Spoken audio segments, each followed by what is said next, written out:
Welcome to the Second Syndicate, where we fight for the second. We're here tonight for our episode with Nephi Cole, who is the Director of Government Relations and State Affairs for the NSSF. I'm joined tonight with my co-host, Alicia Garcia, aka the Boomstick Babe.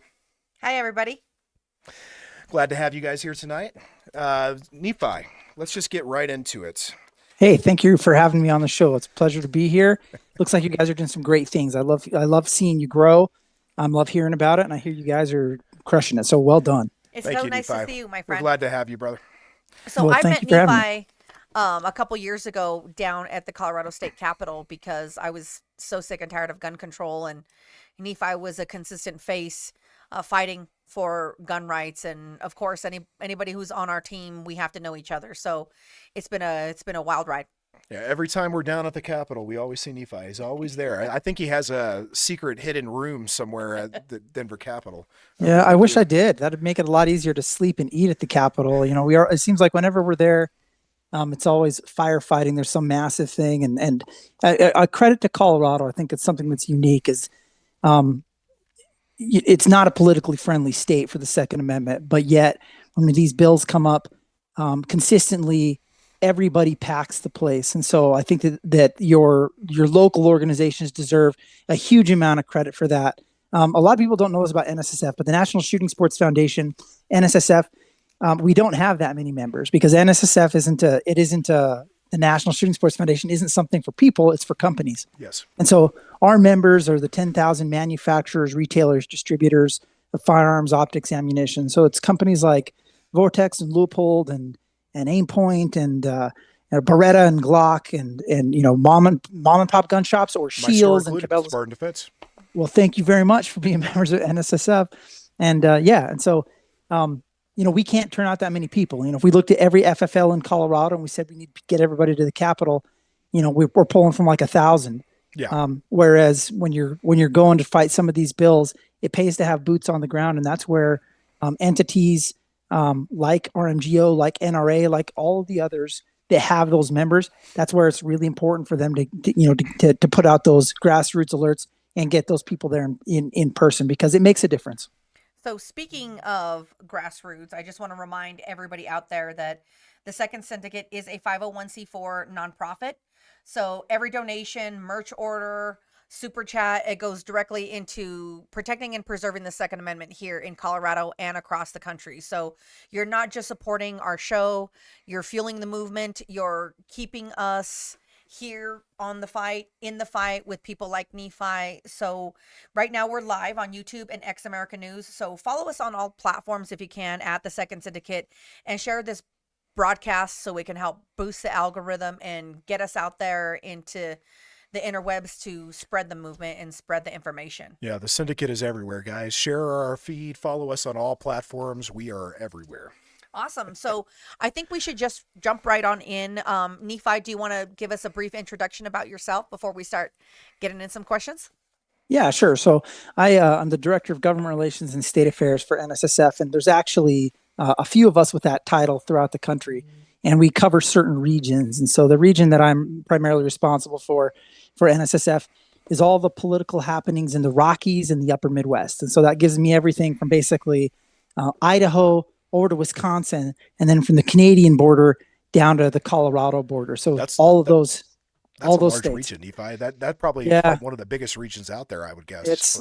We're all of our regions are that way, and Wow. it's just a matter of funding, right? Because we're a nonprofit also, and what you see is, everybody assumes that there's this juggernaut, massive money in the firearms industry, but it's really just small businesses. It's there isn't this huge windfall of cash to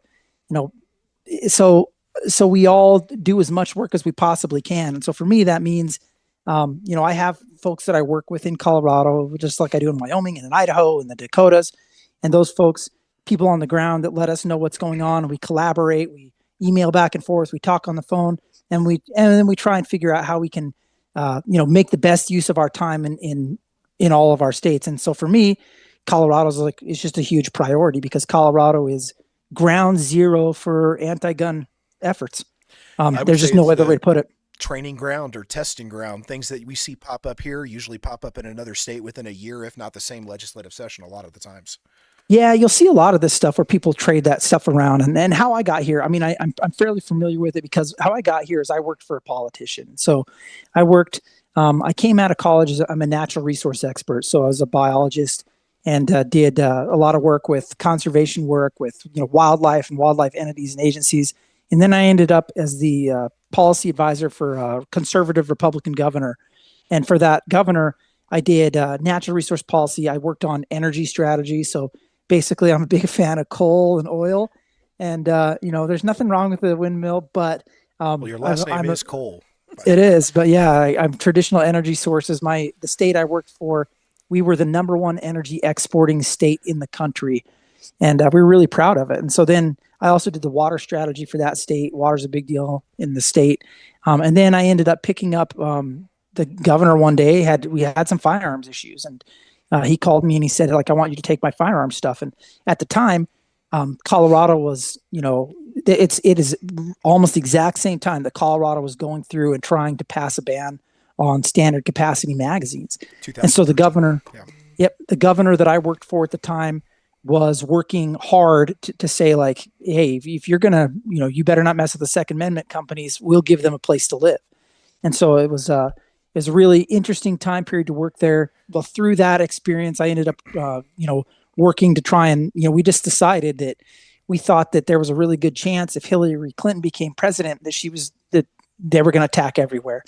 And we knew that these companies were going to need a safe place to build their businesses and their homes and to, and a state to defend them. And so we put together this plan where we're going to recruit companies to move to our state. We were pretty successful at it. And, really built a fairly strong, small firearms industry there. And I was recruiting at the Shooting Hunting Outdoor Trade Show, SHOT Show. Sure. And so SHOT Show is owned by NSSF. And so NSSF, I'm there, with my boss and talking to companies about, all this stuff. Well, my boss termed out of office, as politicians do. His term was up, and I got a phone call and asked if I'd be interested in working for NSSF, doing government relations for them. And I got to join a team that is really a magnificent group of dudes, small group, but very effective group. Went from working for a governor to working for NSSF. And so you see all this stuff. So, the shenanigans and the politics. And, I've been around enough legislatures that I can tell you how this happens, both left-leaning and right-leaning. It's like you go to a state, you wonder where these bad ideas come from. Well, they come from some other state. And all these legislators who are from one party, they'll go to a big retreat in Vermont or something. And then they'll say, like, what did you do this year? And then they'll pass around draft legislation. And suddenly you see this same bad language that, from Colorado pop up in New Mexico. And you'll see it's bad idea in Illinois pop up in these other states.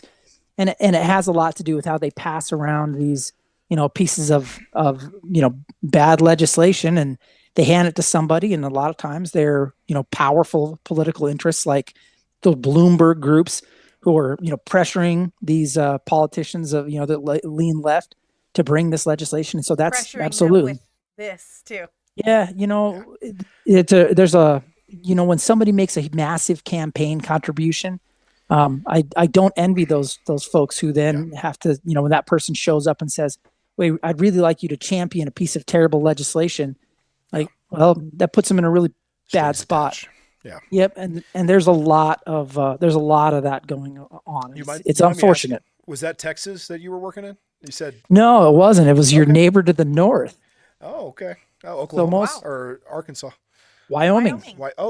Neighbor of the north here. I was thinking Texas. Yeah. My bad. No, Wyoming. My bad. Most people don't know that because it's such a small state population-wise. I actually didn't know that. That's interesting. It's a beautiful state too. Yeah, and then Magpul, of course, the corporate Magpul is in Austin, Texas. Yes, and then they moved their manufacturing to Wyoming. Yeah, and Wyoming was really excited because and that's the interesting thing. If you're a state with 500,000 people, if you're a state like big state, that's maybe huge. you don't care. Maybe you don't care about 300 jobs. No, but if Wyoming, you're in, that's huge. Yeah, it's massive. And so, we're really jobs too. Yeah, what a phenomenal company, phenomenal people. It's really a pleasure to work for the industry. Honestly, like Oh, everybody in the firearms industry is awesome. Like there are absolutely. good people and bad people in every industry, but our industry has a better percentage of high caliber people than any other No industry. pun intended. No pun intended. My necklace, actually, I have a necklace that says high caliber that I got from a good friend. I So, wanted to ask you, Nephi, was there a defining moment in your life that made this more than just a job, that it made defending the 2A more personal for you? I see a lot of hunting and stuff behind you. Tell us a little bit Yeah. more about that. Well, I've always been involved in the firearms world ever since I was a kid. One of my first memories is going out shooting with my grandfather, who, I always like to say my grandfather was a special man. He managed ranches. He wasn't a rancher. He didn't own the property. He sure. was the ranch manager. So he was like the rip of the Yeah, I was ranch, if gonna you say that's will. exactly what I thought Yeah. about. And he was just an amazing man. And so I grew up kind of idolizing him and getting a chance to, go out and shoot and hunt with him. And then, I think it's really shaped how I think about all this stuff. I have a lot of friends who have always been, military friends, and I've always been interested in it. And then, my 11th great grandfather, I think about this a lot. My 11th great grandfather was a guy, who was, he was, uh, the first governor of the Plymouth colony. And Oh so wow. he stepped off his name's William Bradford, and he stepped off the Mayflower and like into the Americas, and like ever since then, like that's how long my family's been here. Oh, wow. And I think it's really interesting. Everybody thinks of the Plymouth of the Pilgrims as like almost like pacifists. They Yeah. weren't. I mean, No. it was extremely violent times, and I Fleeting when religious persecution. yeah, when he passed away on his will is public, public document. You can go Sure. look at it. And in his will, he had a couple of, he had like a blunderbuss, like 3 muskets, like 2 barrels for guns, like a set of pistols, a sword. He had like one of those, he had like the metal hat and all this. And so you see that even pilgrims, like from the very beginning, you want to know like what they prize. Like these things were important to them. Being able to Absolutely. defend yourself, being armed was important to them. And I think, Well, no one um, was really coming to help back then no, in the Pilgrim and they, days. and they still aren't. And Yeah. on his Facts. tombstone, there's an inscription on his tombstone. It says, "Qua parcis difficilmente adepti sunt noli terpiter relinquere," and it's Latin, and it It's too means, much Latin for me to recognize a word yeah, for it. it's it means what your forefathers have gained through hardship, don't give away lightly. Oh, wow. We And would that's totally always, teach that to these kids now. yeah, That's a really good quote. I like that. Hmm. I like yeah. that. And that's me. Like that's what I feel like. These things that these rights that that we have really suffered for, bled for over generations. You can't just watch these things go. And there's a certain, the 2A fight it's a good versus evil fight. Whenever you have a group of people that are coming in, their goal is to take away a fundamental right. And I don't care what the fundamental right is. Pick your right. Yeah. But these are rights that belong to anybody. They're God given when you are Yeah. born. God And given. when somebody shows up to take that away, like that's straight up good versus evil. And that's really easy to get behind the good guys on that one, is to say like, no, I believe strongly in choice. I believe strongly in an individual's right to determine their own direction. And when people are trying to take away ultimately your ability, your self-defense, whatever you want to call it, whether it's defending your nation, whether it's defending your neighborhood, whether it's defending your house or your person, all these things, the people that are trying to take that away, it's simply wrong. And so it's really easy to get behind working for an organization whose goal is to preserve your right to make that decision for yourself. And I love working for NSSF. It's a privilege. Well, I appreciate that, and I appreciate seeing you and your buddy John down at the Capitol all the time. I'm more than honest when it comes to the audience, and I want you guys to know, like, I have not been easy on Nephi. I have grilled him. I have asked him for the truth. I have asked him for hard truths. I have asked a lot of him, and he has always been forthright with me, and he's always been honest with me, and I really appreciate that, because you come into this and you think that you know everything, and you have this passion to fight, but politics is a dirty business, and you have to talk to people that you don't like, and you have to be willing to have very, very difficult conversations with people that could care less about you. And it's really taught me a lot of things, and you're one of the people that have always been consistent, so thank you so much for that. Yeah, Well, I appreciate it.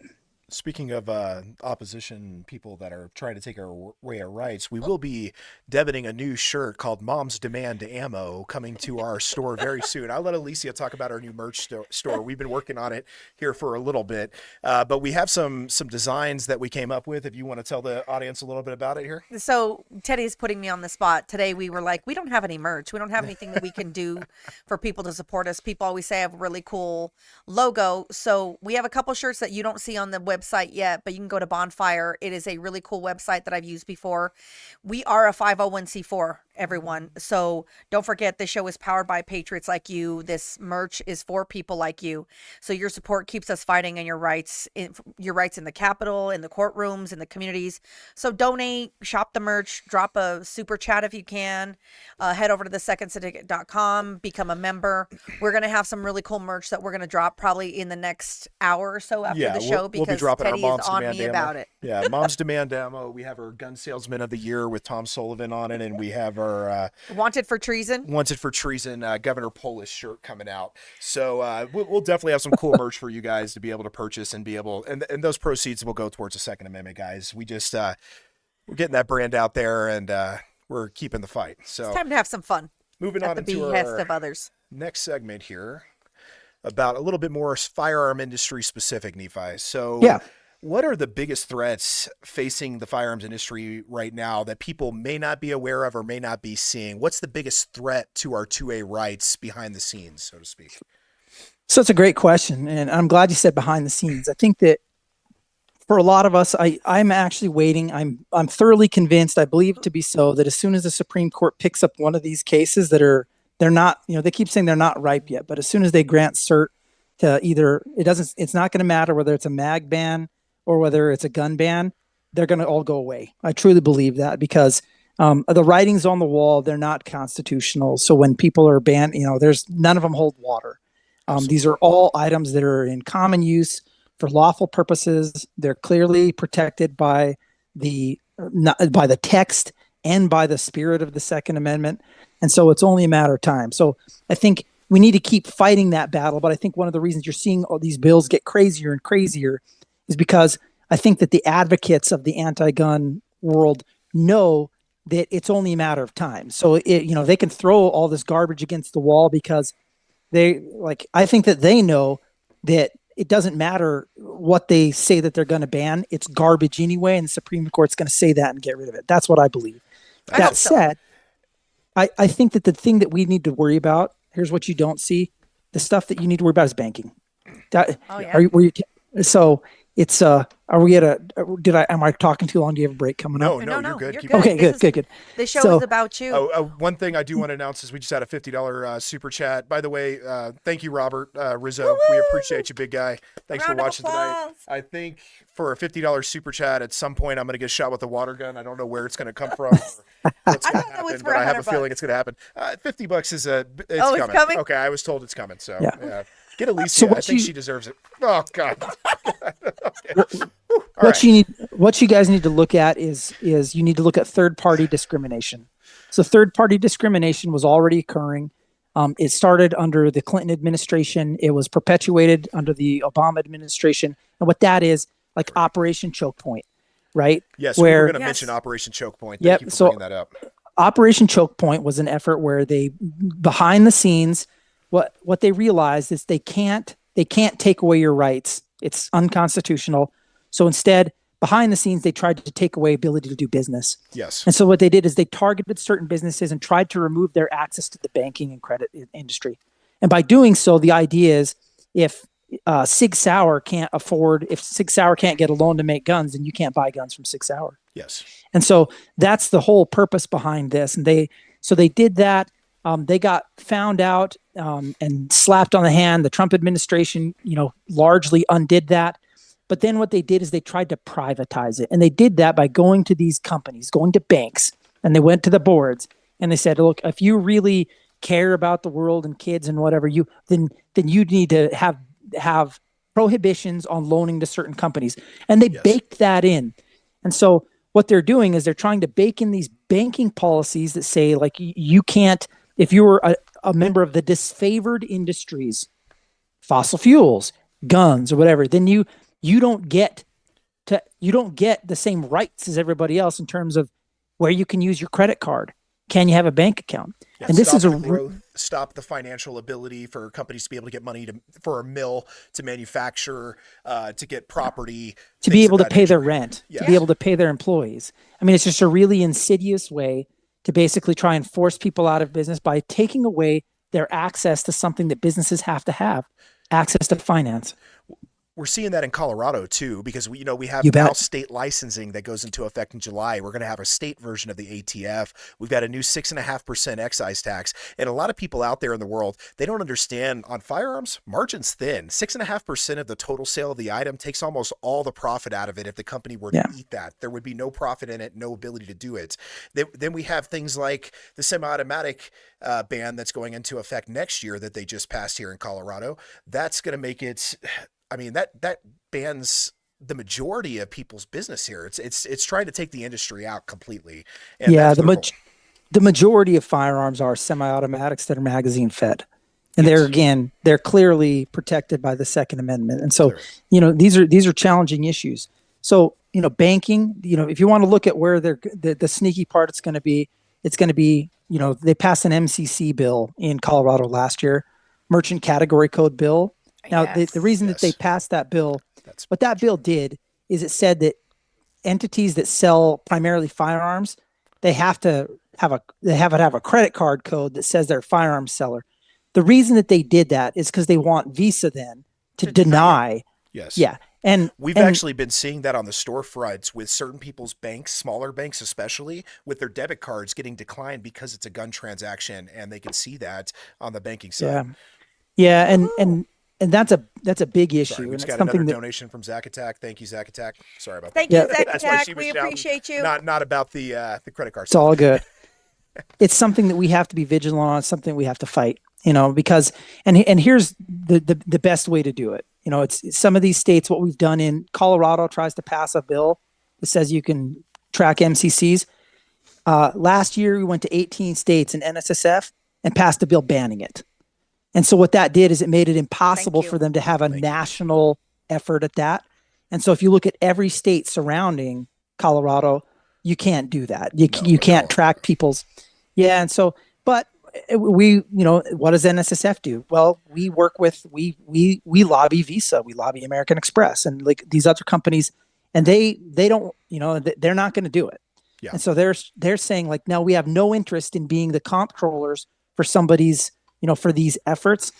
And if we don't do that as entities, us, you, if we don't talk to those people and say, no, don't do it, then, it's the squeaky wheel. If we let the squeaky wheel be the Moms Demand Action group, and those are the only people that they hear from, then they're going to try and pass this type of legislation that ultimately, there's a strategy to it for them to try and get us by, death by 1,000 cuts. And so we need to fight those.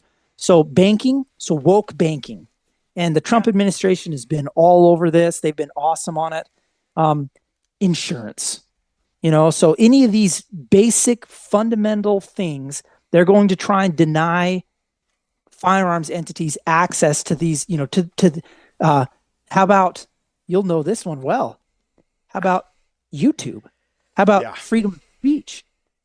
These are areas where ExAmerican News for giving us that freedom of speech right now. We have over 4,000 people watching live right now, and we have at least the ability to speak out.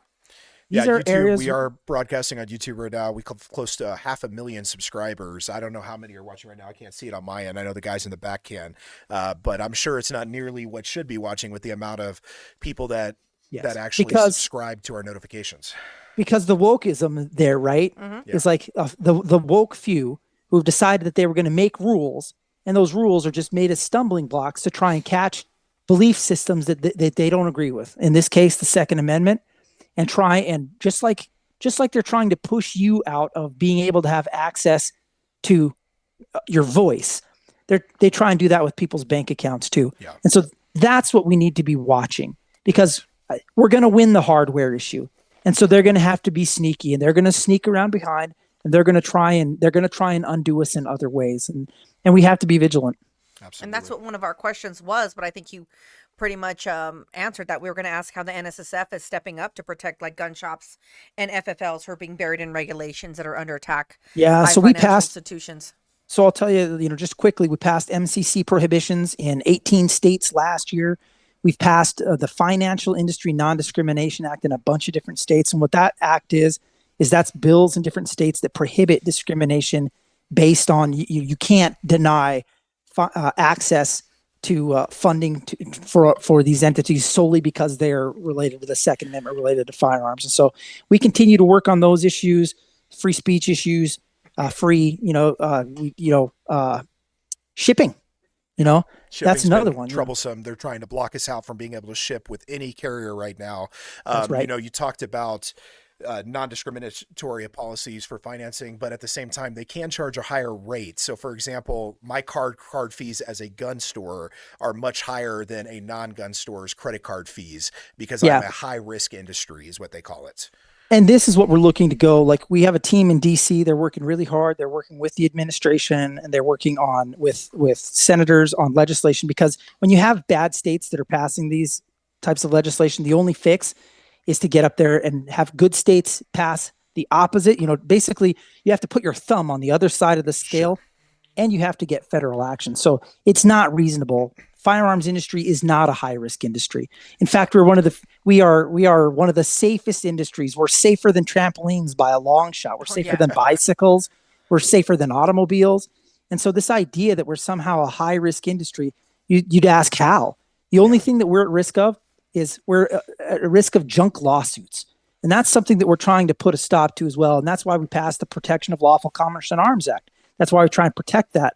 That's why in states like Colorado, individuals are trying to bring legislation to circumvent protection of lawful commerce in arms, because, and for those that aren't aware, the PLCAA just says you can't sue a firearms entity because the gun works, which is what the lawsuits that they're trying in New York right now, in New Jersey, they're trying to say, well, it's a public nuisance.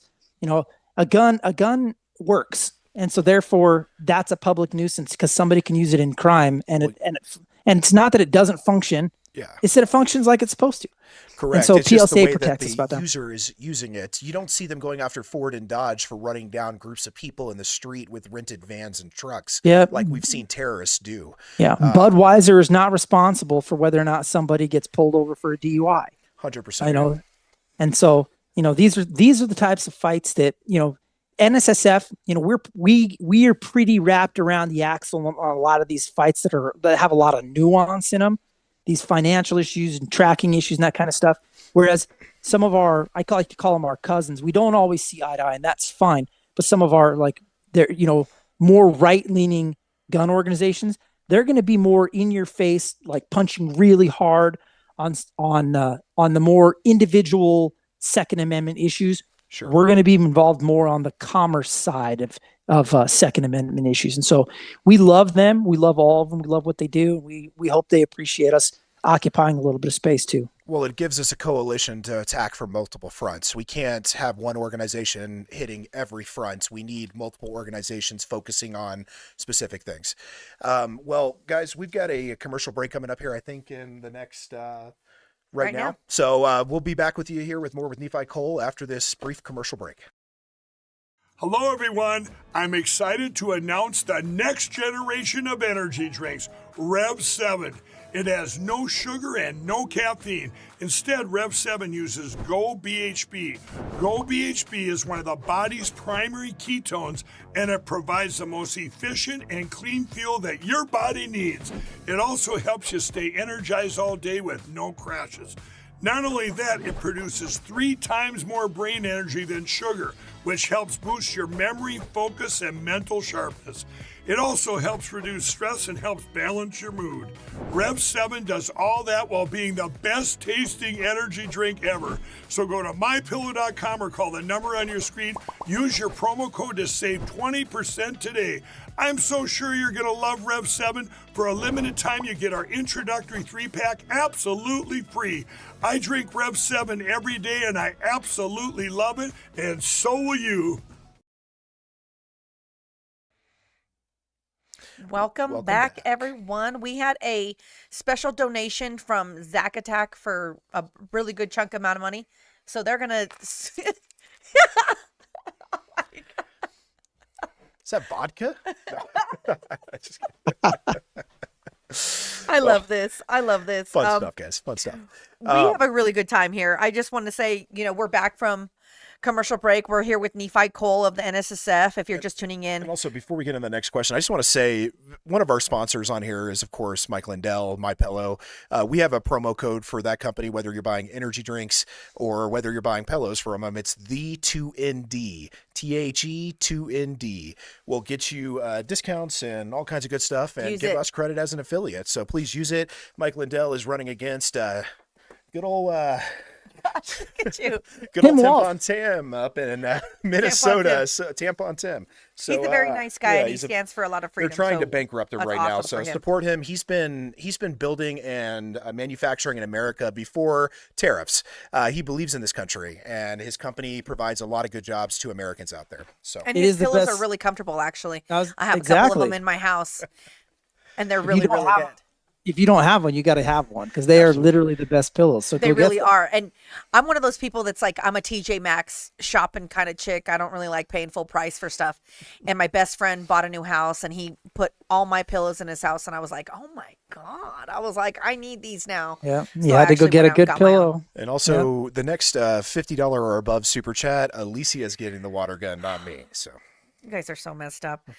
We have another question from the Peanut Gallery for you, Nephi. It says, what kind of unity or division exists inside of the firearm industry when it comes to the defending the 2A rights? So that's a really great question. And I think that within the industry, I would say that honestly, the industry is very united. So the industry itself. So when you're talking about the companies, there's a little bit of, there's a little bit of jealousy. So you'll get, there's a company I know of that makes, they make really good ARs. They're on the East Coast. They make a lot of lowers and stuff like that. And everybody loves them. They don't just make ARs. They make a great, AK platform rifles and stuff too. I know exactly who you're talking about. So they like to really raise the flag on the Second Amendment stuff. And so sometimes they'll poke people in the eye and be like, well, but I mean, that's all. At the end of the day, I would tell you that every one of these companies, they all, they didn't think that one company disliked the ATF enough. And the issue is all these companies are doing the same stuff. They're all having to jump through the exact same hoops, and they're all ultimately working in the same direction. They're pulling the same way. So I think we have to be okay with the fact that some of our companies are going to just be more vocal about it. Typically those, smaller companies. Your larger companies, though, like those companies, the biggest companies in the world in terms of firearms, are actively putting money towards the Second Amendment fight. They're paying for they're paying for the soldiers on the ground to do the fighting. And I'd say that the industry, 100%, there's nobody in the industry that wants us to give up on the fight. There's nobody in the industry that's saying, "Hey, let's strike a deal. Let's freeze somebody out." I will tell you that's interesting. Anyway. No, there was an anti-gun guy, like a guy who used to work for a company in the industry that went and wrote a book, and that guy, I don't have a lot of respect for that, but it was an anti-gun book like that guy made a bunch of claims about like, well, the people in the industry are, we're divided on, we're not, Now that said, your Second Amendment groups, you have something else going on entirely. Yeah. Which is there are a lot of groups that are there's the old vanguard, right? The groups that have been around forever. And, when they slipped a little bit, when they run into tough times, it gives an opportunity for somebody else to jump up and say, well, maybe we could do a better job. And so you have a variety of these, other groups that are will jump up and try and fill that space. Hopefully we get the vanguards back and they get healthy, because it doesn't matter. Like if we got a 800-pound gorilla, send him, right? Like 100%. we need all the muscle that we can get. We need the old gorilla, the old silverback. We need the young guy too. And so all of these groups, they're all extremely valuable. And the challenge is that if you have a couple of groups that are trying to occupy the same space in terms of your dollar, sometimes, they'll feud. We've definitely seen a lot of that, especially during this legislative session. But yeah. Well, here's the important thing for everybody to remember. We all are on the same team. Indeed. And as far as I'm concerned, join all of them. There's no problem with you, getting a membership to one and a membership to the other. I will say, vet those memberships, though, and vet who you're giving your money to, because there's a lot of organizations out there, especially on the national scene. Now, NSSF, I've seen you at the website. Oh, $50 super chat. Alicia got squirted. All right, awesome. But there's a lot of I lost my train of thought. Give me a sec. You're right. Lose my train of thought. So what Teddy was saying is, we see a lot of comments on our X account on Instagram saying, hey, talking about national I donate to organizations. this company and I donate to that company. And I want to say, I want to be a jerk. Everybody knows I'm a pretty loudmouth person. I don't really hold back, but there are some organizations that are doing a lot in the media. They throw a lot of events and they like to be the cool guys on the scene. But when it comes to being involved here in Colorado, we don't they see don't them have at the legislature like anybody we see Nephi here in Colorado. or- I don't see them. Nobody knows where they are. They don't have any state representatives. So it's like, we really, really need help here in Colorado. So there vet are those fake organizations. There really are. There I are wouldn't groups. even say fake groups, because they do things on the national level. It's just that money is not spent here in their local states. Here's what I'd say to be careful of. Vet your groups. I mean, you're entirely right. There are groups that have multiple state entities, and I'm not going to mention them on here, Sure. but we'll leave that out of this. but that, like, they don't show up during the sessions. No. Like they do an Instagram feed from their car driving down the road. Yep. And they talk about, like, they're in the fight or whatever, but like us more money. but they're not in the fight. Nope. I mean, so- we can mention some of the people we did see at the legislature this session. I mean, we saw RMGO, we saw CSSA, we saw NRA, we saw NSSF. Those are some If you're organizations showing, we did see. look for the people that are us. showing up. Look for the people that are showing up and support them. Support them how you can. And here's the funny thing I'll tell you about NSSF. You can like us because you guys, like, here's the funny thing. Like, you can't join our group. So for everybody, we tell them, like, hey, if you're a company, join us, because none of the other entities represent a company. But and again, that's what we do. And our we don't collect money from individual memberships. We make, like, our lobbying efforts are just an auxiliary of being a member of NSSF. If you're a member of NSSF, it's just like, we have lobbyists for NSSF. That's what we do. We're not going out and seeking lobbying contributions. Sure. It's our job to represent the industry. Absolutely. But lots of credit to so many people that, again, we don't all see eye to eye, but Travis with NRA and Ian with RMGO, Ian's man, great. they're He's a friend. both on the ground and they're both going to war for your rights. They're not going to see eye to eye all the time. That's just fine. We don't need to see eye to eye all the time. In As long fact, as we're all fighting for the same cause, that's all that matters. if somebody can throw a jab and open up the window for somebody else's right hook, that's phenomenal. Absolutely. Celebrate it and appreciate that's how we get this done. We get this done by having different voices, because sometimes different voices can talk to different legislatures. Absolutely. Well, we're not going to so- win this fight by ourselves. We need allies. We need to come together. We need to form an army. We need to be able to fight back collectively.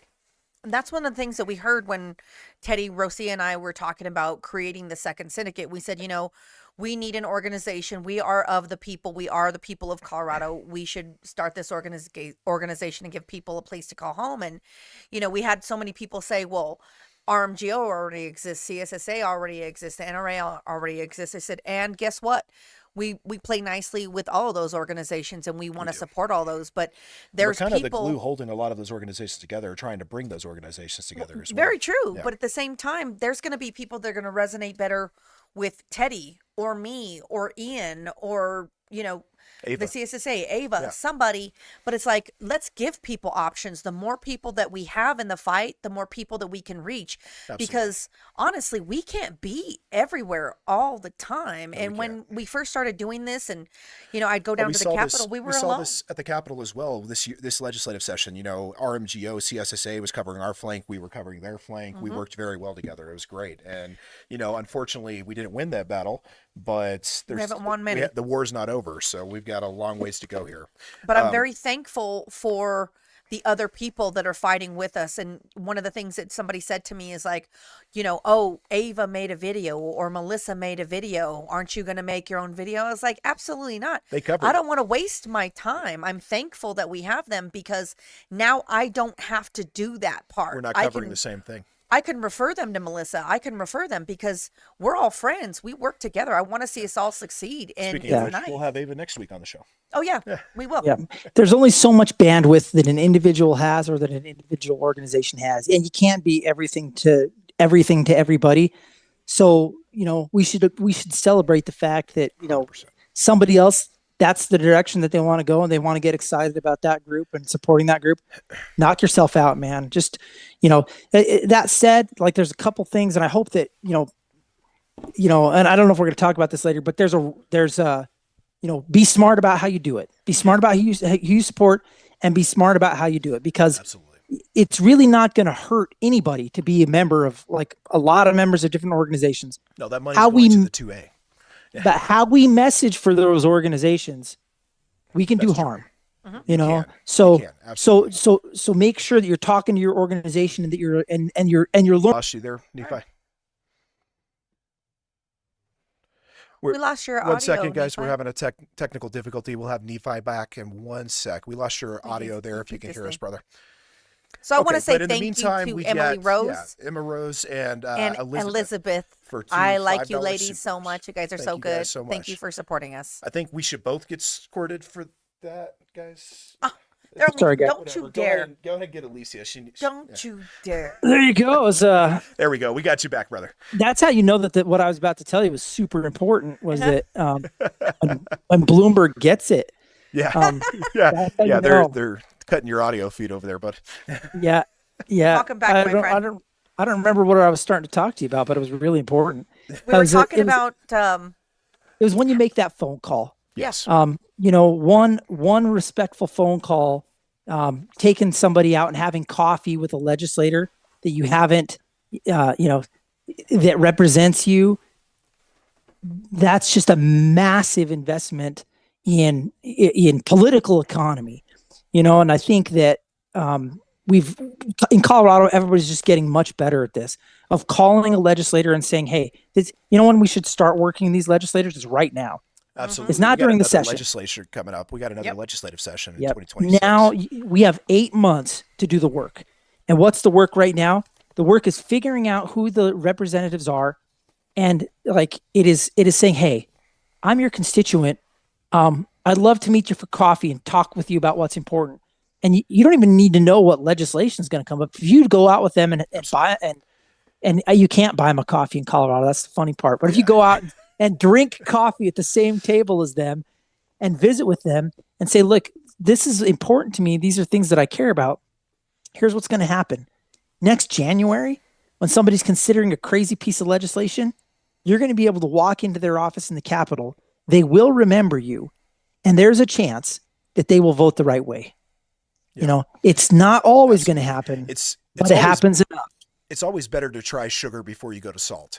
And we've tried that with every legislative member that we have met with, discussed with this legislative session. There were a few, unfortunately, that were just lost causes. So we went to salt and we were able to successfully flip a vote with someone in our local area here. We won't go into too much detail about that. Some of you guys know about that recall campaign, but it effectively worked. He switched his vote and voted against SB 003. Not that it changed the end result, but it was still one out of many votes that was necessary that needed to be flipped.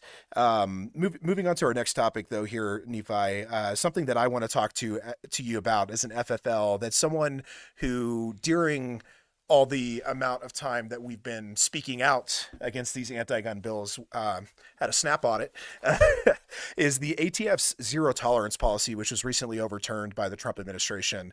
I wanted to talk about that, and I wanted to ask you the Biden about that. The Biden administration's zero tolerance policy on FFLs caused a lot of fear in the industry. How was the NSSF instrumental in fighting back and ultimately helping eliminate this? And what was the real world impact of that policy on dealers? Because as you said, NSSF represents dealers, and you also do audit protection and things of that nature for your members. That's right. He was really excited to ask this question to you, by the way. We have a team of people that goes around and works with FFLs. And so a lot of you, who are, a lot of you know JC. Yep. JC so, and JB. Yep. Who again, and we have those teams all over the nation going around and helping people with compliance. Here's why that was such a terrible rule. So the no strikes and you're out rule, the Biden rule, basically treated everything like it was exactly the same. I think we all agree that if someone egregiously, if someone were to come into a shop and say like, oh yeah, this guy's he's clearly a criminal. Yeah. I mean, and he's you got tell him a gun. 13 tats on his knucks, things like that.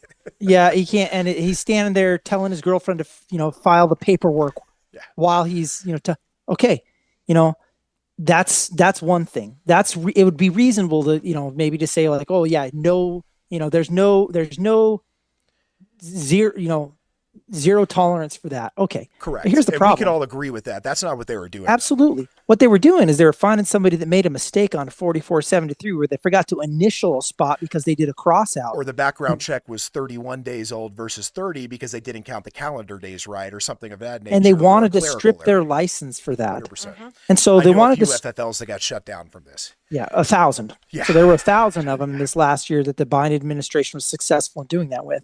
And just people that and in a lot of cases, these aren't people that they actually finished the entire proceeding. They just buffaloed people. Yeah. They just turned their license in. They didn't want to deal with it. Yeah. They're like, I just don't want to deal with it. I quit. And so, I mean, again, it's egregious discrimination. They would never be okay with you doing that to their own employees, right? If you're like, well, you're an ATF employee. They're upset about that right now you're because fired. we're getting cracked down with all the foreign and illegal work that's getting out of here. Well, look at the double standard as well. For example, if you, owe the IRS money, they're going to charge you interest. But if they owe you money and they've had it for 3 years, they're not giving you interest on that money. They're sorry. They're sorry, but there's no responsibility. Yeah. Also, the big thing about the zero tolerance policy under Biden that a lot of people don't realize is it did not apply to the ATF making clerical errors and errors on their forms their side. So it was complete double standard. Yeah, and so what did we do about it? So it's been rescinded, and our team in DC, where we have a very strong DC team, has been in all the offices, and they were part of working to identify the acting director, new directors were on that all the time, and they were part of negotiating and pushing for that and lobbying, so that it's one of the first things that the Trump administration did. Yeah. And so we have a great team there, and that's what we do. That said, there actually aren't that many of us. Our government relations team for NSSF, I think we're like 12 people deep. Yeah. And that 12 people deep, like that's covering 50 states. 50 state legislatures. And then the other thing I do all of our Fish and Wildlife Agency stuff. So I'm going to, all those events. And then my specialty, because I work for a governor, is I go to all the governor's events. And so if you have a big get together where a bunch of governors are there, I'm going to show up at that event and then try, again, a lot of what we do, the same things that you need to do. So the same things that you need to do as individual citizens and entities is you use this off season right now. Yes, the sessions is over, but that just means that we have 8 months. Start sharpening your knives and cleaning your guns. No. You're exactly right. It's time for us to go and build the relationships that we need to be able to fight this battle again when this all starts back up, because it's not going away. And so what we have to do is make sure that we are talking to those elected officials, getting to know their staff, getting to know what their priorities are, sharing with them the information that, because ultimately, at the beginning I said this is good and evil thing. Yeah. It is. It's a battle of good and evil. And that also means it's a battle of truth versus not truth. Absolutely. And here's the one thing I know. The truth is on our side. 100%. And so for us, I was I don't know if you name's Nephi. I was a Mormon missionary for a couple of years. This is nothing more than missionary work. Sure. It's just finding people and telling the truth and teaching them the truth. And people may not like the truth at first. It might be contrary to what they want to hear. But if you find people and teach people the truth, you're gonna win converts. And that's what all of this is about. It's about us going in and finding those people and making converts and making sure that they hear our message, because when they hear the message, the truth is on our side. This is good versus evil. We're the good guys. And so, Sir. White hats. and we can bring people with us, because you know what? They don't want to be on the losing side either. They don't want to be the bad guys. They are the bad guys, but there aren't too many of them. There's at least one I can think of, but there aren't too many that are just straight up evil, but maybe there's one. So, You're much more kind than me, Nephi. Let us know later, and we'll make a shirt for that, Nephi. Shout out to you already Tucker. have. Tucker donated $5. Yeah, my Thank you adopted so son, much. Tucker. Thank you, Tucker. We miss you. Well, again, you guys are doing great work, and that's the thing that everybody needs to realize. I hear a lot of people. I see a lot of people who are disappointed with Colorado, and what I will tell you, here's nobody wants to hear, the fight is alive and well in Colorado. Well, Yep. And as much as we don't like it, I'll tell you, Michael Bloomberg is very upset with the returns he is getting on his investment in Colorado. 100%. Because they lost seats this last election. Because we are winning battles. Yes, sir. We are winning the war. We may be losing battles occasionally. Correct. But the reality is, if you look at the legislative makeup, we do this all states. Colorado's a super majority -1 vote of being able to do whatever they want. Absolutely. The Second Amendment groups have crushed it in Colorado over the last 3 to 4 years. I can't think of another group of people that has been more successful with worse odds than the gun community in Colorado. And I know that everybody's depressed, but don't get depressed. Well, we're winning this. The Wild West and we're going to is still win in alive the and end. well in Colorado. I appreciate that. I really do, because we're beat up and we're tired, and I know you know that. You see what we go through, but I do want to say thank you, not only to you, but to everybody that has come through, the people that donate, the people that are watching our show right now, because we are getting stronger. We are gaining momentum, and I'm in this to win this. And this has brought me the most beautiful people in my life. Like Nephi, when you met me, I was just a irritated citizen who had no idea what she was doing. And I was like, what can I do? How do I do something? But I need to do something. And now we have a show where 4,000 people are watching nationally to bring attention to what is going on in Colorado. So growth happens, and it's not the speed, it's the direction. And I want people to remember that. And that leads me to another question that we wanted to ask you. Into our next segment. Okay. Yeah. Well, you obviously have been in the trenches across the country when it comes to the gunfight, and Colorado has basically, like we said earlier, it's become ground zero for anti-gun legislation. So from your vantage point, how significant is Colorado in the national battle for the Second Amendment? It's critical. It's one of the top, it may be the most important state. And the reason is because, you have certain states there's certain states where you just expect bad things from those states. And so you're always going to get, ridiculous legislation out of the state of New York. We know that. But because everybody knows that, nobody looks at them as an example of the direction that they should go. The reason that Colorado is important is because Colorado, once upon a time, used to be people considered it purple, right? And so within Colorado, you have the opportunity where people are going to try and pass legislation in Colorado that they're going to try and sell then to other Democrats and say like, oh yeah, they did it in Colorado, and Colorado's kind of moderate, so you should do that here. Well, it's just not the case. These bills, look at Senate Bill 3 that they passed, it was a partisan passed bill, and not even the entire party was on board. It's a Frankenstein of what they wanted. But at the same time, why would they try and bring that in Colorado? Well, it's because when they looked in Colorado and they looked at after the results of the last election, I guarantee you that on the wall. the left wing said, well, we got our butts kicked in the election. Donald Trump's going to be president. Where do we have the muscle to really pass something egregious? And they looked at Colorado. Mm-hmm. That's why Colorado has to be you cannot give up on Colorado, because they will see Colorado as an opportunity. They'll see it as a place where they can pass stuff. And why would they want to pass it here? Because just like we worked MCC legislation, we got it in one state and then we moved to the next. They're going to look at Colorado and they're going to say, well, if I could pass in Colorado, maybe I can sneak it in some other state. And that's why you just can't afford to give up the battle. What up, Big T? Timber, See you out there, Big Timber. Good to see you, brother. All right. So, Nephi, what lessons have you learned from the battle here in Colorado, and how can activists, retailers, everyday gun owners better organize to prepare for what's coming, for what we see happening here in the United States, not just here in Colorado? So here's the biggest lesson I learned. And you talked about someone whose vote you were able to change, and I'm going to use that as my lesson learned for this session, which is in Colorado, that legislation that they were trying to bring was so bad. Most of the sponsors who were Democrats on that legislation, they didn't even read it. They had no idea what that bill was. They kept calling it a magazine ban. Mm-hmm. They had no idea what it even was until they had already signed up for it. And so here's what I discovered. A bunch of those people were like, they wanted nothing to do with it when they figured out what it was. They were stung enough from last year and what happened in some of the primaries and stuff. They're like, we don't want anything to do with this bill. So they were lied to in order to get them onto that bill.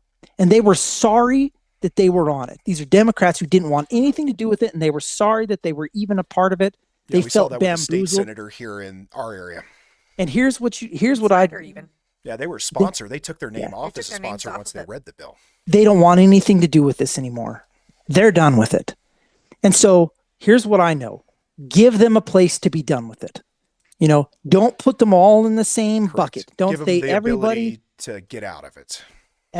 Don't say everybody with a D next to their name is the bad guy. Realize that there's a contingent there that doesn't want anything to do with this issue anymore. Since you give them we the got a commercial space. break coming up here, but since you mentioned that, during one of our rallies that we held up at the Capitol, we actually had someone who was running for a Democrat. I think, was it a Congress position or a state rep? He for state Senate. senator. State senator. For Senate. He is running for state Senate, and he is a Democrat, and he was extremely pro-gun. He actually spoke at our rally against the bill that they were trying to pass. What was it? Dennis Shum. Dennis Shum, I believe, out of Trinidad. Was it Trinidad? I think it's Los Alamos County. I'm from Trinidad. That's what it is. Yes, absolutely. So, I mean, it's not everybody in the Democratic Party. It really isn't. I mean, don't get me wrong, it's the majority, but there are people in that party that are more reasonable. Unfortunately, they just have to have a way to back out and not support these bills. You have to give them the ability to do what's right. On that note, we are going to take another commercial break from a word from our sponsors, and we will return shortly with some more words from Nephi Cole of the NSSF. We'll be back with you in a moment.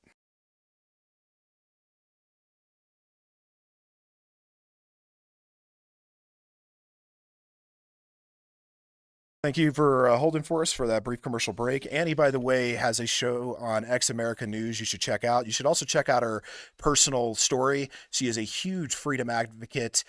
She fled Iran, if I remember correct, came to the United States seeking freedom, and now is a huge patriot and proponent for the Second Amendment and freedom. So definitely check out her show. Check out her art. If you need anything done, she can do it. Use the code THE2ND, same as our other code. So, and she's absolutely beautiful, too, by the way. She's a very stunning lady. Well, awesome. So back with Nephi Cole here. Do you want to take the next one? Sure. Well, just to remind everybody out there, please hit that subscribe, hit that bell, hit those notifications. Help us share the algorithm, buy some merch, donate. We are a 501c4. We are in the trenches out here doing our best to bring you the truth and spread the news about what is going on in Colorado, as well as fund some recall initiatives to get some ballot initiatives going.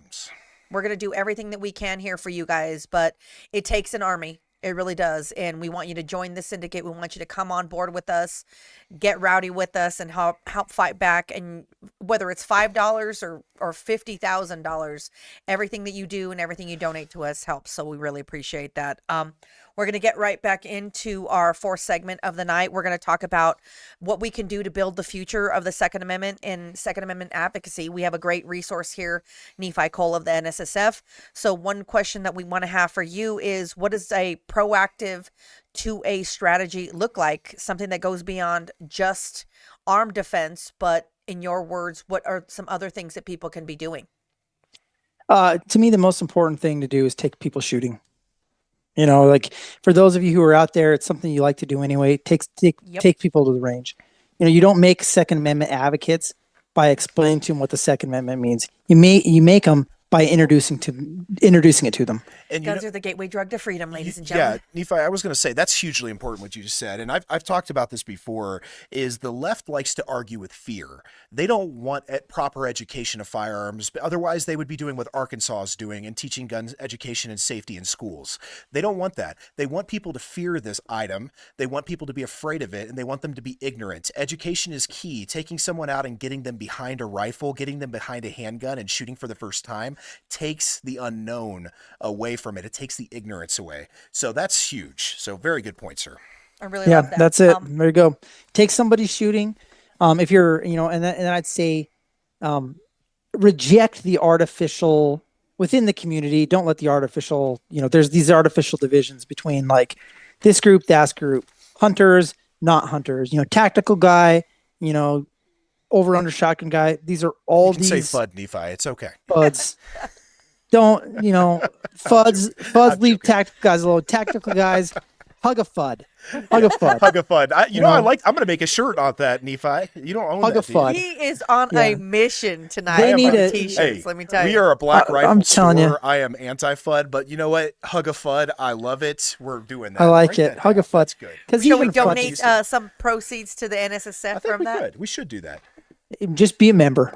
You know, you guys, I think your business is, but if you're a media entity too, media entities can be members of join as a NSSF. media entity as well. I did So- know that. And let us do, you know, then you can get media badge to SHOT Show. See? So it just Nephi, makes I heard you said you were going to get us into the party with the helicopter shoot next year. which one? There's lots of parties with helicopter. Like, you know, it's I'm just tired of helicopters. They're so boring now. Shooting from helicopters is so Oh, well, passe. excuse me. Oh, you got to have your gee pinky up whiz. when You you got do some- that, buddy.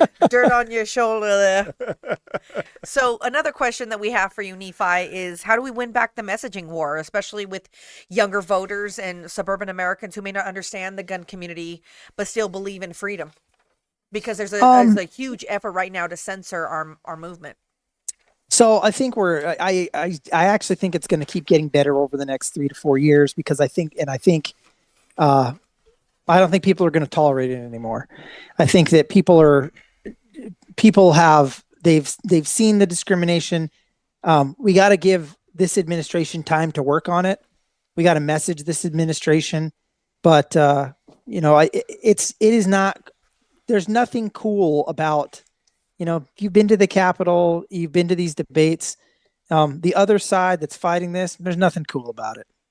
You know, it's a bunch of people who are them every time. We show up. and they're like, I mean, it's people who, you know, I feel for them, you know, because they're scared of everything, right? The entire world is extremely frightening. They're hiding. They're like, I can't even get out. I can't even walk out of my house because I'm so scared of the world. Like, that's not cool. It's not real. And when you meet people that are real people in the Second Amendment community, and we were like, make sure and be yourself. You know, that's the number one thing. Like, we don't need to be tougher than who we really are. We don't need to scare people because the reality is, like, we're cool people, and we're a much funner group.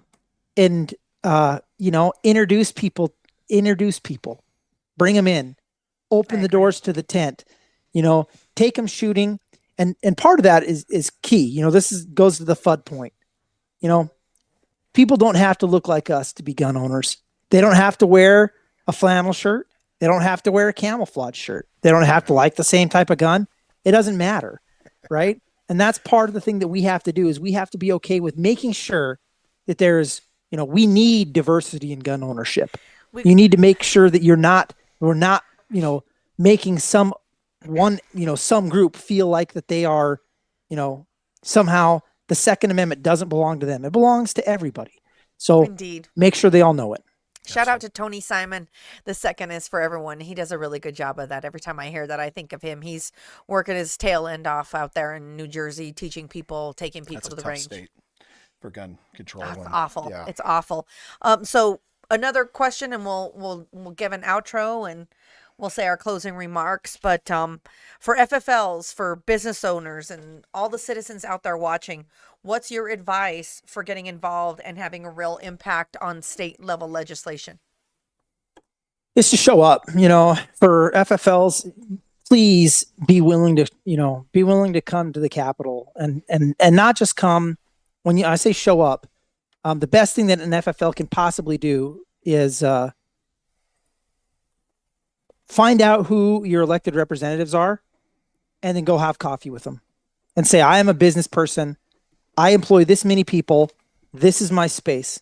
And make sure that they know like what you do for the community. And then if they want to be friends with you, take them in. Be friends, regardless of where they're from, what they look like, what kind of car they drive. It doesn't matter. Build that relationship. If they're uninterested in it, in having a relationship with you as their constituent, replace them. Yeah. And let them know you feel that way. Say, look, I'm willing to give you the benefit of the doubt, and you represent me.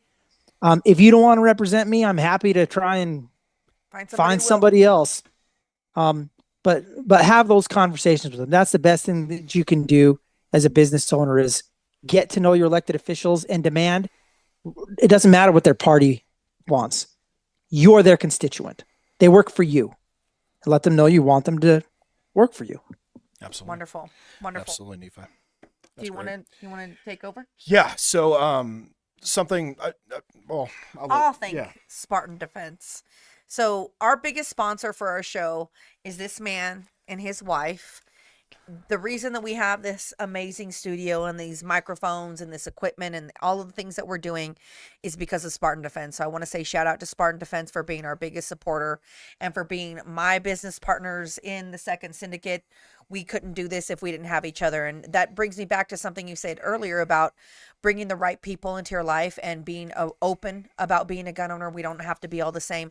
I have made some of the best relationships and I've met some of the best people ever that show up for me and support me in ways that I never thought that people would or could. And it's really taught me the importance of why we fight so hard, because I tell my students every day, this is not only about guns. It's about learning to love yourself enough to stand up for yourself and use your voice and do everything you can to protect yourself. And I am creating that when we're doing this, and we're creating that when we're talking to people. So shout out to Spartan Defense, bruh. Thank you. Appreciate it. Oh, where can you donate? So, as far as donations concerned, we have the Give, Send, Go. We also have now on the Spartan Defense website, anything you purchase, you have the opportunity to round up to the nearest dollar to donate to the Second Syndicate, or give additional donations if you so need to or feel that you want to. So yeah, we have that set up on SpartanDefense.com now. Awesome. So I just want to say, Nephi, before we wrap up, first of all, thank you for taking the time. Yeah, you're a to join busy us. We man really with all the appreciate states you it. cover, brother. Thank you for taking this time to come talk to us. And It's a for pleasure. the fight, I know you're always everywhere. Every time I talk to you, you're on the road here, you're on the road there. I met your lovely wife at the NSSF SHOT Show. And SHOT Show. that lady must be built out of patience and sugar, because I know you're traveling a lot. So shout out to her for supporting you and holding you up. Good women are hard to find. So, And speaking of that, shout out to you for all the time you I donate to do? this organization, all the time you donate to the 2A fight, not getting paid to do it. You're awesome. send me money. I mean, I literally met her at the Capitol arguing with a left-wing anti-gun Democrat. It was the Predator. The Predator. It was your girl Epps. Miss Epps, who's no longer in office, thank God. We got her out of office. Got so rid of that's that great. hoe. I don't know if her So- replacement's much better, but I'm glad she's gone. Honestly, I don't think there was anywhere you could go but up from that That's gutter true. trash. Yes. Oh, Shout dear. out to you, Epps. Hope it's well. Oh, God. So yeah, tell folks, Nephi, where they can find your podcast. I think it's called Your Mountain, and how to follow your work with the NSSF. Well, I appreciate that. So that's we're representing NSSF here today. But if you're interested in hearing some geeky stuff about outdoor policy and how that affects you if you hunt, then look at the Your Mountain podcast. Check it out. Any place you can find a podcast. And in terms of NSSF, go to nssf.org. And so we've got a big web presence. And please feel free to, like, if there's something with our logo on it, informational materials, please share it. Yeah, we added that to the tweet it, share it. We're not perfect, but we're trying really hard to do good work and then give people bullets for the battle. And so we'll keep trying to do that.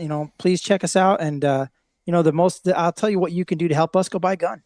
Yeah, at Spartan Defense. Support your NSSF member stores. Absolutely. Absolutely. We ship nationwide. Oh, dear God. Use the code Roundup to donate to the Second Syndicate. Right. Emily just donated another super chat. Thank you, Emily, so much. Emily, you're awesome. Thank you so much, hon.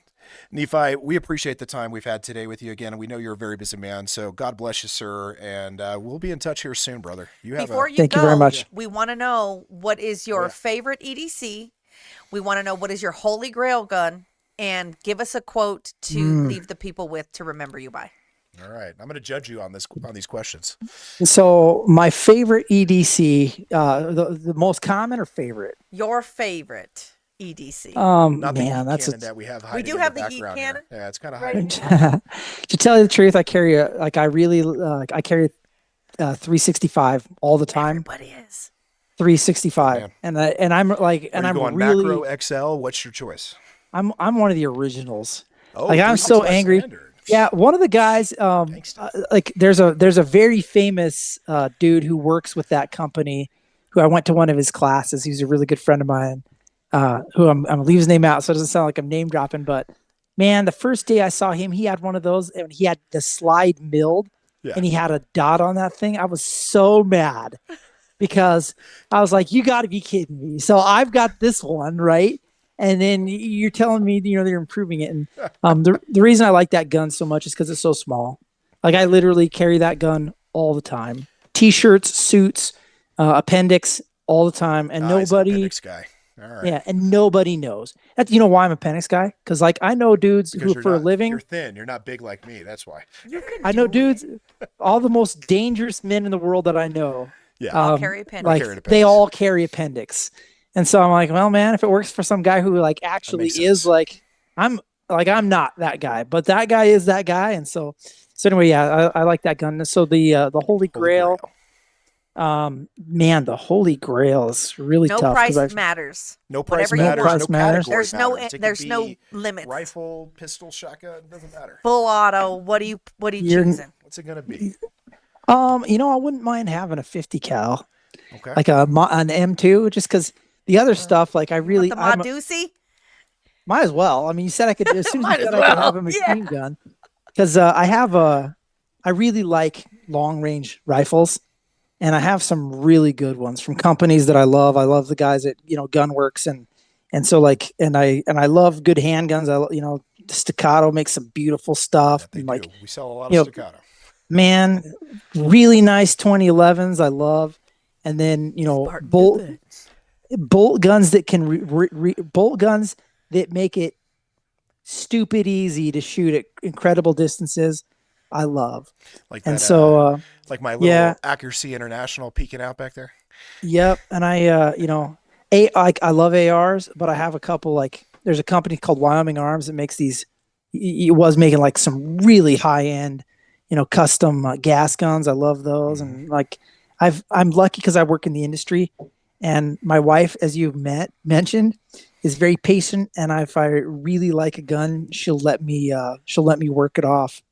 So she'll let me go find them. So I'm a big fan of guns. And I also, so I just thought of this, and this is what I should have said. I just got from a pre D-Day M1 Garand. Oh, nice. Oh man, and so that's dope. Oh yeah, it's awesome. And so maybe I need, like, a pre D-Day 1911 too, to, like, add to that collection. You should find That'd be awesome. So for me, like when it comes to 1911s, my holy grail, Singer sewing machine 1911, the Singer Oh, yeah. 1911s that were made by the sewing machine company back during the war. Yeah, One just of those. super cool. I love everything about the firearms industry, the people that are involved in it. Nothing is more American than a rifle. Yes, sir. Just God like, bless it. you know, like Cuba has cigars and France has wines, the rifle is ours. It's uniquely American. Yes, We sir. make the best in the world. We always have. And so it's something we should be very proud of. I think God that's bless you, a quote That's awesome. to Yeah, that's a to quote right leave there. off of, that there's 100%. nothing more American than a rifle. I love that. We love it. You're Well, just Nephi, dropping all kinds of you are, quotes man. and ideas on us today, aren't you? Well, I'm trying. Well, to My our best. viewers, we appreciate you joining us tonight. This just isn't a show. Like we say to you guys, we are on the front line out here. We do go down to the Capitol. We do fight. We do help coordinate lobbying efforts and recall efforts and ballot initiatives. We also work directly with the Colorado Federal Firearms Licensee Association. Teddy is the vice president of that. I am the secretary of that. I've actually seen many meetings that are in negotiations, and Nephi's in there, and he's grilling these people and he's giving them hell and he's asking and saying really pertinent things. So he's in there in the fight with us. He's the And- common sense in the room.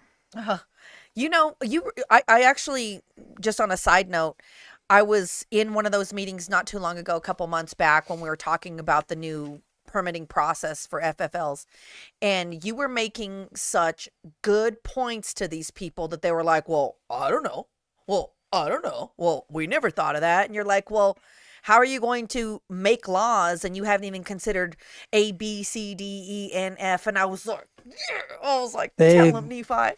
They're still working on it. They're like, it's a lot of education to be done over there. Well, I don't think that they understand when they're making these laws that they're making laws based off of misinformation, stuff that's They're coming making from laws every based off town. emotion. Well, not only based on emotion, but lies. They're literally Yeah. basing these things off of lies, and they're allowing big people like Bloomberg and every town to write these laws think and one of the bills biggest- and push them down people's throats. I think one of the biggest gasps I heard this legislative session in the Capitol building was our guest last week, Royaball. Sheriff Royaball was in there, and they asked him straight up, were the guns that were used in the Club Q shooting obtained legally? And his answer was no. To which they were dumbfounded, and an audible gasp was heard in the room. But it went like And this. It went right over their head. There was like Yeah. a brief recess. They had to like reset. It was an Yeah. interesting time because they were expecting a different answer. So yeah, they don't fight Yep. with the facts. They fight with emotion. And shout People out who to him. legally, this is a guarantee. Everybody who, like, if they're watching your podcast right now, none of these people are a problem. No. Like this preaching idea to the that, you know, choir. gun owners like make the world dangerous. Nope. Anybody who legally can, if you can walk into a firearm store, you can, and you're like, there's classes of individuals. We've all agreed. The person No. that comes in the firearm store is not the one you need to worry about. For None real. of them are. It's the one that drives And that's, the stolen call through it. yep. And that's, they can't wrap their head around that. No, sir. Because that doesn't work for them, because that doesn't ban any guns, because guns are already banned, all guns, for all the like the groups that are the problem groups, And the they acts can't that they're buy any of committing them. are already illegal. already illegal.